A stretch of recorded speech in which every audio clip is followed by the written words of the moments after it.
Monsieur Sylvain Massapa, bonjour. Bonjour. C'est officiel, Moïse Katumbi Tchapoué rentre en République démocratique du Congo le 20 mai prochain. Est-ce que les fronts communs pour le Congo se sentent menacés par les retours de Moïse Katumbi? Merci beaucoup d'abord pour la question. Nous devons préciser certaines choses.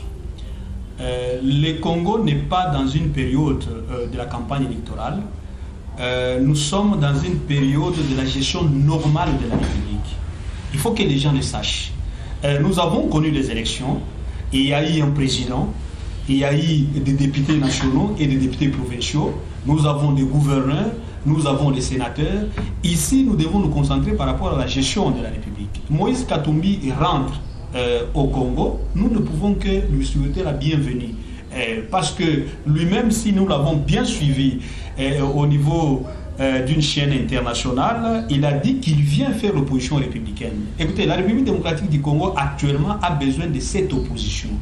Parce qu'il confirme que lorsqu'il y a de bonnes choses qui sont faites, il va reconnaître, et s'il y a des choses à reprocher, il va les faire. Moi, je pense que tout le monde a besoin de cette opposition républicaine. Et à notre niveau, nous pensons que au niveau du FCC, nous sommes calmes. Le FCC, c'est une méga plateforme, bien structurée, bien organisée. Moïse vient, il va trouver le pays avec toutes les institutions en train de fonctionner, et il ne peut que contribuer en apportant des objections par rapport à certaines choses qui seront faites pour le pays.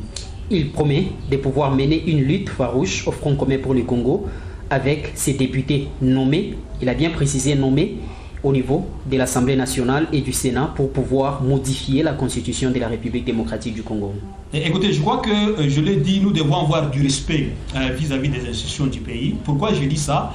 Parce que les députés que nous avons, ce sont des députés qui ont été réellement élus par la population, au même titre que le président de la République. Parce que nous savons tous que ces élections ont été organisées les mêmes jours. Les conditions dans lesquelles le président de la République a été élu, ce sont les mêmes conditions dans lesquelles les députés ont été élus. Alors là, je demanderai à notre compatriote, M. Moïse Katumbi, d'avoir du respect vis-à-vis de ces institutions. Et par rapport à ça, nous savons très bien que sa plateforme Lamuka a plus de 100 députés. Je crois que la plateforme Cash a à peu près 50 députés.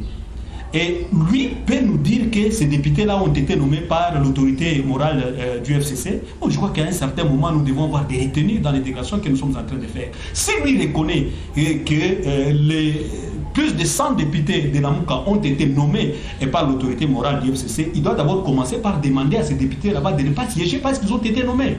Donc il y a certains discours qui ne trouvent pas leur place par rapport aux enjeux politiques de l'ère. Donc moi je pense que M. Moïse Katumbi, c'est un compatriote congolais à qui nous avons toujours reconnu le mérite par rapport à ce qu'il a fait, mais il y a certaines déclarations qui ne tiennent pas debout, qu'il faut vraiment corriger. Il estime que le vrai JIDA de la République démocratique du Congo, c'est Joseph Kabila. Écoutez, ça c'est sa façon de parler. Joseph Kabila a organisé les élections avec le moyen de la République. Il y a eu une alternance tant attendue par tout le peuple congolais. Et moi, je pense que Joseph Kabila n'est plus président de la République. Et il y a un président de la République qui a un projet de société et le débat doit tourner autour de ces projets de société. Si on doit chaque fois revenir sur la personne de Joseph Kabila au moment où il a respecté les prescrits constitutionnels, donc moi, je pense qu'on doit se dépasser de ces débats là-bas et reconnaître que Joseph Kabila fait beaucoup de choses dans ce pays et il mérite ce respect là-bas.